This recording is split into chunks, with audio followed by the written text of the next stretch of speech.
like this is like a wall piece para sa mga airsofters. So this is plastic toy gun sa mga nag-airsoft. So yung board, this is a wall piece, mahaba to oh. Look.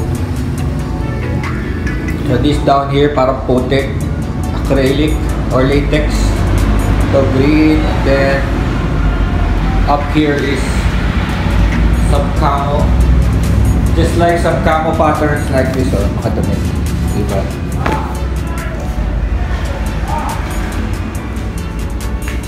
So dalawa sila, also plastic toy. So itatayo natin na ilalak lang natin dito, pero ito hindi pa ito tapos, lalagyan pa ito na gas-gas or something. Kunwari gas-gas. Like this one. Kasi mga wall pieces na to, hindi na to functional. Pero kasi mga pellet gun, di ba, meron silang plastic na nilalabas. Ito yung gitna. Ito, nabibili to sa mga sa mga mall. Yan. Parang ghillie suit ang tawag yan, ghillie suit. Ito mga plastic plants.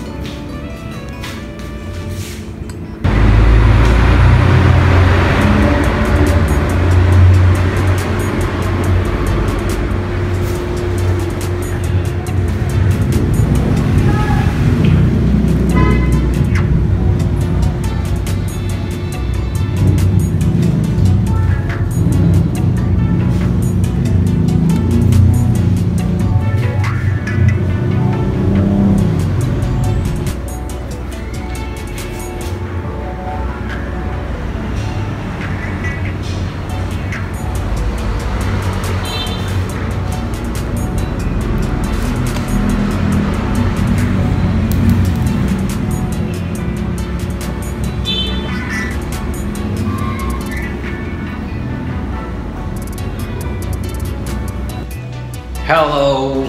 So, dito tayo sa gallery. Of course, this is the work of Octi de los Santos, Andres Bonifacio, Serizal, and some Carlica Kinet, Griselda Manalo, and Marie Basilio over there. So, pag-uusapan natin ngayon is metal sculpture. So, David Smith, 1932 up to 1965. So, sikat na sikat si David Smith dahil siya ang unang-unang metal sculptor na gumamit ng mga discarded metal winelding para gawing sculpture, metal art. So, hanggang namatay siya noong 1965, tapos lahat ng metal sculpture niya ay sought after at nasa mga malalaking museum. So, pag tinignan niyo yung mga gawa niya is napakasimple at dahil ngayon iba na, di ba? Ngayon nagmo-molde na yung mga tao, di ba? Nagmo-molde, tapos na-access na nila yung mga technology and pwede ka na bumili ng mga ready-made materials, no? Ready-made parts sa iba-ibang bansa. So, siya yung nauna, kaya siyang para ginagalang ng mga museum. David Smith, papakita ko niyan sa inyo, ipa-flash ko yung mga gawa niya. Siguro iiling-iling kayo bakit hindi man, baka sabihin niyo pa hindi maganda o ano. Pero, dahil siya nagpasimula nito, siya ang sought after ng mga artist. At siya parang mentor, kagaya ko, no? Siya ang una kong tinignan. Kaya, nagsimula akong gumawa ng mga ganito. This is like Christ on the cross, made of nuts and bolts, discarded nuts and bolts. Tapos umabot ako sa butterflies. Ito, butterfly. This is like this is tornilyo, yung antena niya. Tapos ito yung sa gate to eh. Ginagamit nilang parang spike sa gate. And this is lug nut sa kotse, no? Ito is gear sa motor to, sa Mio. So yan, makakagawa ka ng pieces na ganyan. And ito, motorcycle. This is also part of the, ito yung bell na tinatawag nila sa mga scooter, motorcycles. Ito yung sprocket ng bike. Ito yung parang bearing ng kotse. Ito is a piece of the gate, no? Ito kinat ko lang ito, ang metal. Of course, ito is nut din. So this is the motorcycle. And of course, yung cross. Mabigat eh. May rotor. Yung cross. And yung ginawa natin kahapon na nandito yung paggawa nasa video. Ito na. Diba, pinangalanan ko ito na center of everything. Sa gitna si Christ, tapos sa gilid yung race niya yung parang mga industry. So whatever you're doing for the sake of technology o business o para kumita ka, Christ is still the center of everything. Diba? Kumbaga yung blessings mo galing sa Kanya. Yung knowledge mo galing sa Kanya. So, center of everything to. Ito yung ginawa natin, no? So, yan. Basa pa nga eh.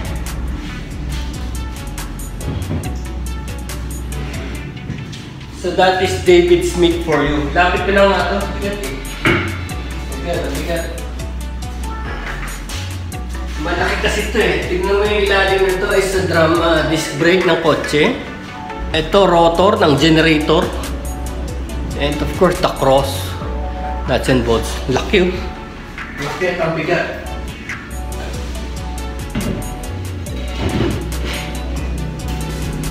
So that's David Smith for you. Pero si David Smith ay nagsimula sa isang farm community at saka syempre 1940s, 1950s.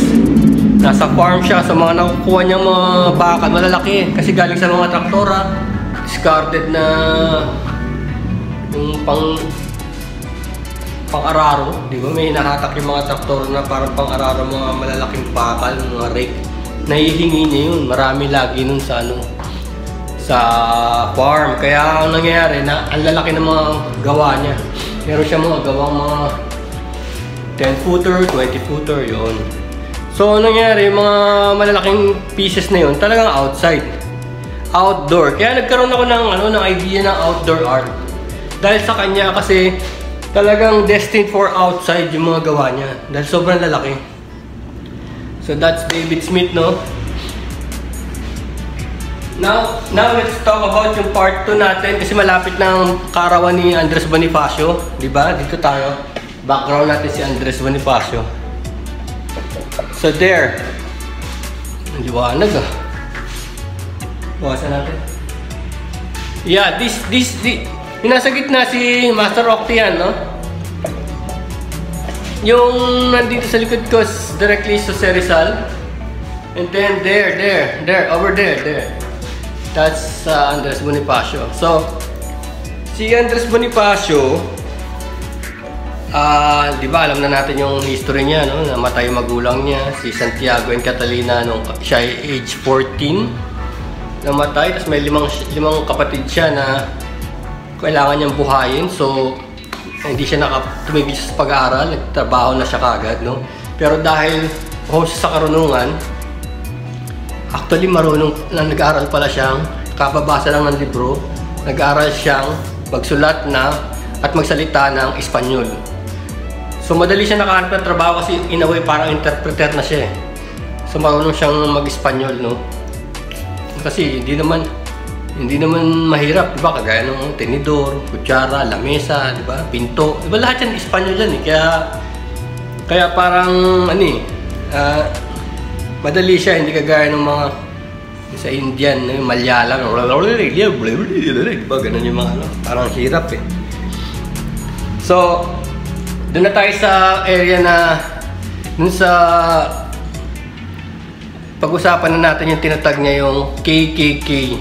Tandaan nyo, si Andres Bonifacio ay siya ang ama ng Filipino Revolution. So, siya yung nakaisip na hindi dapat ganito ang sitwasyon ng isang Pilipinong bansa.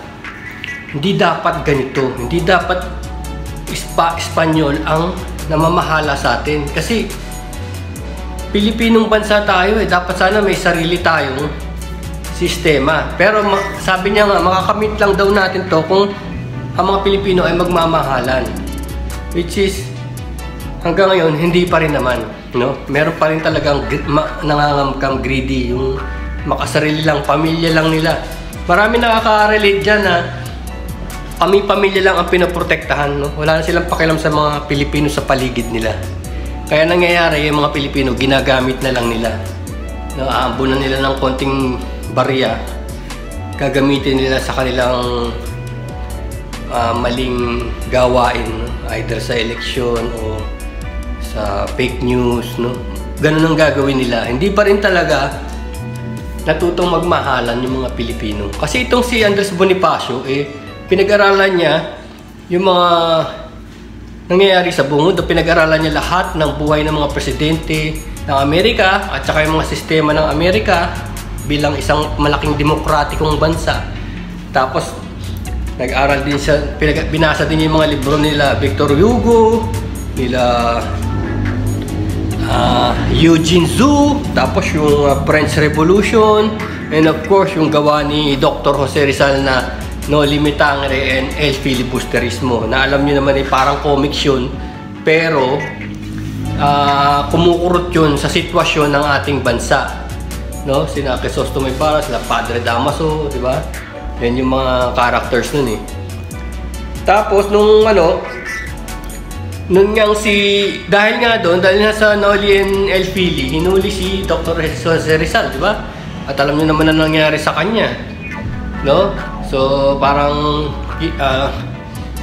moro-moro ang hustisya, no? Dahil lang dun sa libro, pinagbintangan siyang traidor. So alam niyo na ginawa sa kanya, pinaril siya.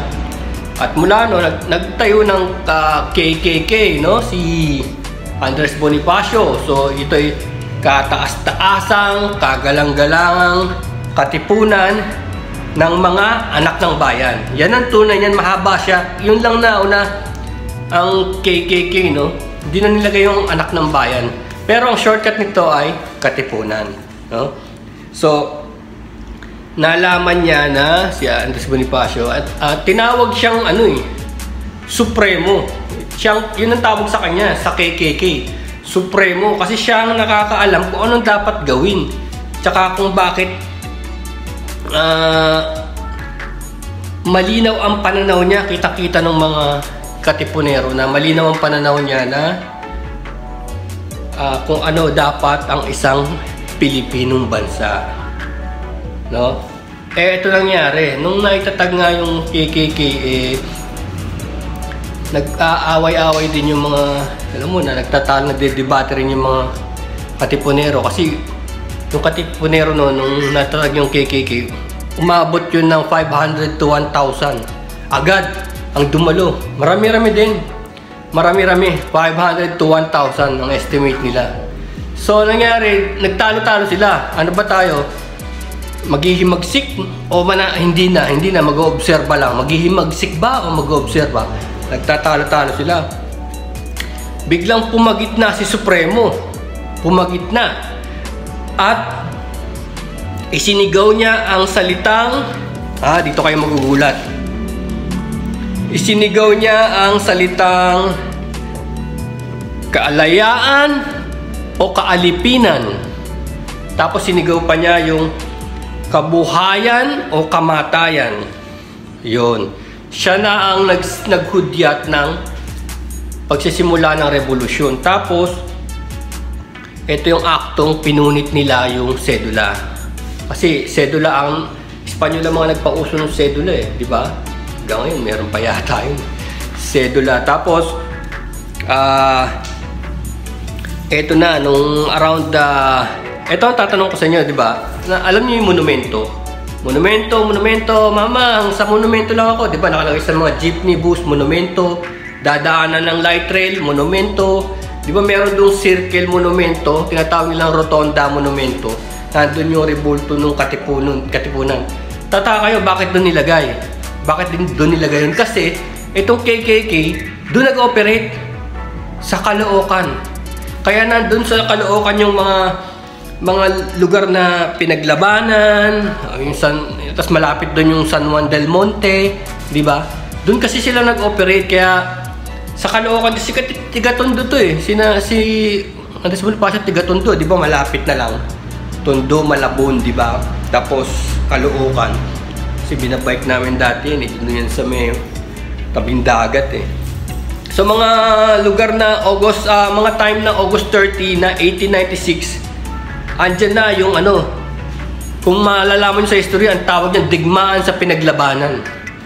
Alam ko pinaglabanan, isang barangay yan o isang town sa Caloocan eh, pinaglabanan. So, digmaan sa pinaglabanan. Alam nyo kung ba't tinira nila yung pinaglabanan? Kasi, nandyan yung El Paborin. El Paborin is parang imbakan ng pulbura. Imbakan ng pulbura at imbakan ng tubig ng mga Espanyol. So, nilusob nila yan. Nandyan ang sinatawag nilang nandyan ang mga, kasi importante yung pulbura sa mga Espanyol eh, dahil yun ang gumagawa ng bala eh. So, nung nilusob nila yun, nandyan highly fortified dyan. Highly fortified eh, di ba? Konti lang naman sila, di ba? Konti lang naman yung KKK noon. Gamit nila bolo, paltik. Alam niyo yung paltik? Yung paltik yung gawa-gawa lang na baril, parang sumpak. No, lalagay nila sa tubo, tapos tutusukin lang yung dito sa likod, yung sa puwet ng basyo. Putok na yun. Sumpak ang tawag doon. Para hindi accurate yun. Hindi accurate. Pero yun ang gamit nila. Tapos yung iba sa kanila, merong Remington. No? Siguro mga naipuslit nila galing sa sundalo. Remington, yung mga single shot lang ata yung mga Remington. Nakakuha nila to. Nakakuha nila yung palbura. Kaya lang mga 150, 115 KKK members ang namatay. Pero, nakuha nila to. Tapos, nung nakuha nila, marami nga namatay, pero nung nakuha nila, lumaganap yung balita sa buong lugar, no? Sa buong Luzon. Lumaganap na nagtagumpay. So nag-ignite yung mga, kaya pala natin. Nagkaroon na ng lakas ng loob yung mga Pilipino na umaklas, no? Bali dahil yun kay Andres Bonifacio, no? So ayan na. Di ba ang presidente na ito si Emilio Aguinaldo. So nasulsulan si Aguinaldo ng mga general niya na itong si Andres Bonifacio ay nagbabalak ng mag-aklas laban dito sa rehimeng Aguinaldo. Pero nangyari, parang nagkaroon pa nga ng eleksyon. Pero duda nung karamihan, dinaya. So ibig sabihin, unang-unang eleksyon pa lang may dayaan na pala. No? So dahil supremo nga si Bonifacio, hindi niya pinansin. Sabi niya, wala yan, hindi ako naniniwala diyan. Kaya lang naging hot na siya, parang hindi na siya pwedeng gagala-gala kasi parang threat na siya dun sa bagong pamahalaan. Eh di pinahuli siya nung gobyerno na pinaglaban niya, no? So yun ang masaklap doon. Nung huli, hinatulan siya ng, sabi nga sa history, parang morong hustisya. Kagaya rin nakikita natin ngayon, di ba? May mga nakukulong na pinagtutulong-tulungan lang ng mga kapitapitagang mga abogado, no, ginagawa ng mga peking akusasyon. Parang sa history ng tao, parang ganun lagi, no? Talagang pupunuin mo ng atraso, no? So nangyari na nahatulan siya ng bitay, kahit na siyang ama ng Pilipino Revolution, binitay siya. At ang sabi pa nga siya at ang kanyang kapatid. Sabi daw, ang hatol sa kanya ay barel. Pabarilin. Pero, sa forensic ngayon, yung bungo niya ay may tama ng itak dito. So, ibig sabihin hindi siya binaril. Initak siya. initak siya. So, yun ang nakitang sa forensic, no? So, yun ang kwento ni Andres Bonifacio, ang ama ng Philippine Revolution. So, pag napadaan kayo sa monumento, alam nyo ang kwento ni Andres Bonifacio, di ba? Okay, lapit na birthday niya. Happy birthday, Sir Andres Bonifacio. Yeah, let's talk about this guy, David Smith. So sabi nga nila si David Smith ay unique dahil may sarili siyang junk shop. Look at this. Look at this pile of junk. Now, si David Smith, siya na may highly priced din ang kanyang mga art kasi mga nauna sila. So this one I made out of nuts and bolts. It's priced, right? Co-convert natin. Now, ang title nito is Center of Everything. So, gagawin natin, lalagyan natin ng parang race using these discarded tools. Yeah, may maririnig naman ako na comment dyan. Sayang naman. Hindi, mga ano yun, oh, lalambot, oh. Look. China, oh. Pag pinwersa mo, bumabuloktot. Actually, nakakuha ko yan sa ano, yard sale. Yung yard sale, 10 pesos lang isa to. Pero sipin mo, oh, mga buloktot. So gagawin natin dyan, gagawin natin siyang race. So it will be something like that, ano? No? So kakatin natin yan yung cutter wheel, tapos welding it. Pero ganyan ang concept ng Center of Everything. Maliit lang to, look, oh. Pag nagtagumpay ito, gumanda, gagawa tayo ng mas malaki. Pero right now, ganyan ang itsura. Center of Everything. Sobra po.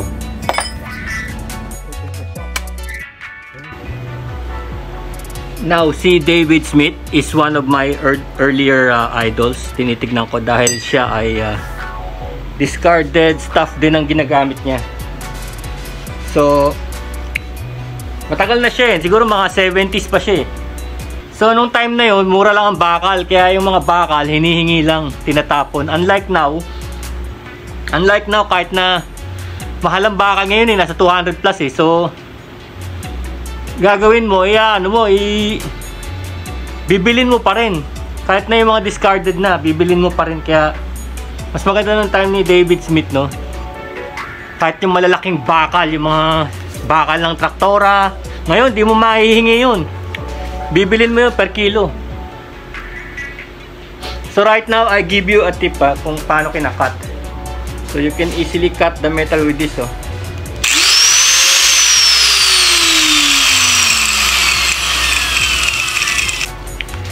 May alikabok. Now I can't hear you.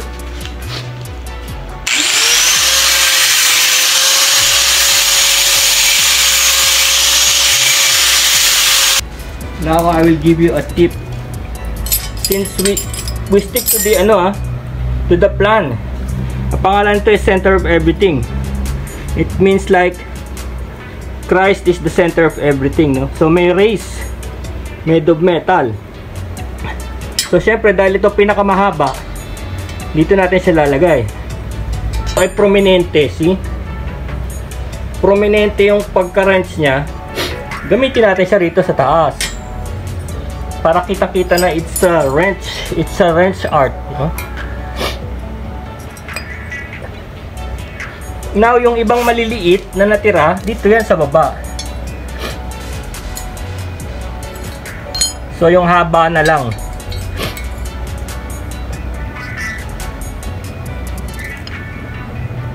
Sobra, oh. So we'll cut here para tumama siya, no? We'll cut here. Ganyan, oh. Para tumama siya doon, putulin natin doon.